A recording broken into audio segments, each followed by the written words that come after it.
You know, we're always looking for the latest strategic advice from modern gurus, right? But what if one of the absolute best lessons comes from an ancient fable?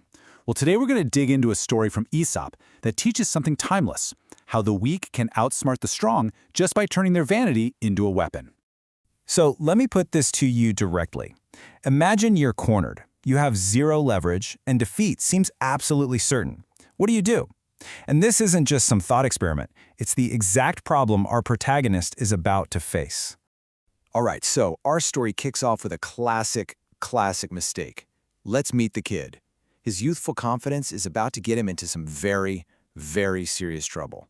And what's so interesting here is the psychology behind it, right? The kid feels these new horns growing, and he thinks, hey, I'm invincible, I'm a grown-up now. So when his mother calls the whole flock home from the pasture, he just ignores her. He decides to stay behind, totally convinced he can handle himself. And right there, that's his first huge mistake, self-imposed isolation. By splitting off from the flock, his protection, his entire support system, he makes himself completely vulnerable. It's his own arrogance that creates the crisis.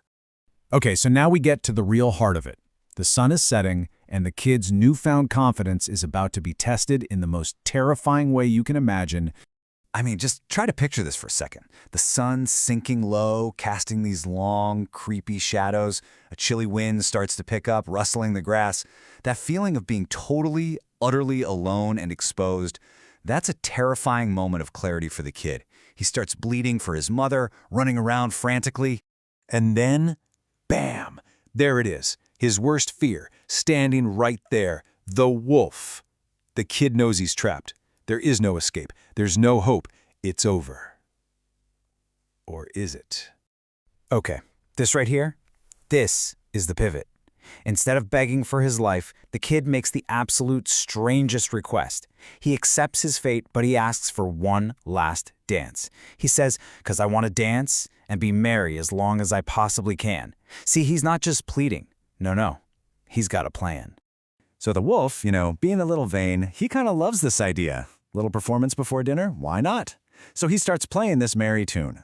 But, and this is the whole key, that music, his little moment of self-indulgence, it travels. It becomes an unintentional signal, a loud alarm bell that the shepherd dogs hear instantly. They come racing back, and the wolf has no choice but to run for his life.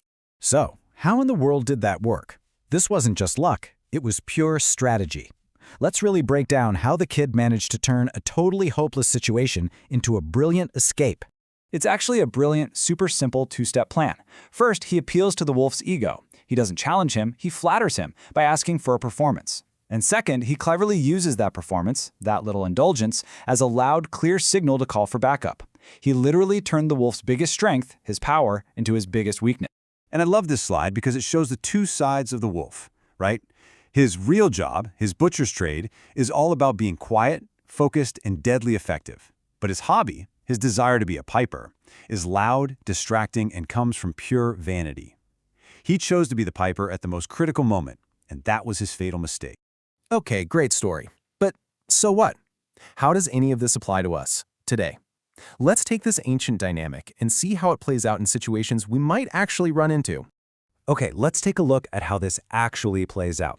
Think about an interpersonal conflict. An employee is about to get fired by a really aggressive manager. They're the kid.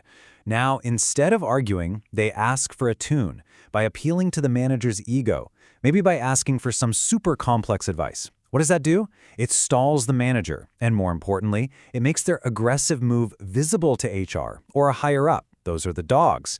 The whole point is to make a quiet, predatory move loud and obvious to everyone. So at the end of the day, this fable really leaves us with one big question, and it applies whether we're in a position of strength or weakness. So here are the big takeaways, the things you can actually use. First, don't let your pride isolate you when you need help. Second, learn to see and use your opponent's ego as a tool. Third, and this one is so important, find a way to make a quiet threat loud and visible. And that last one? That's for the wolf that's in all of us sometimes. Never let a fun distraction get in the way of your main job. Stick to your trade. And that leads us right to the wolf's own final thought, just dripping with regret. It's really the ultimate lesson of the whole story. Competence beats vanity, focus beats distraction.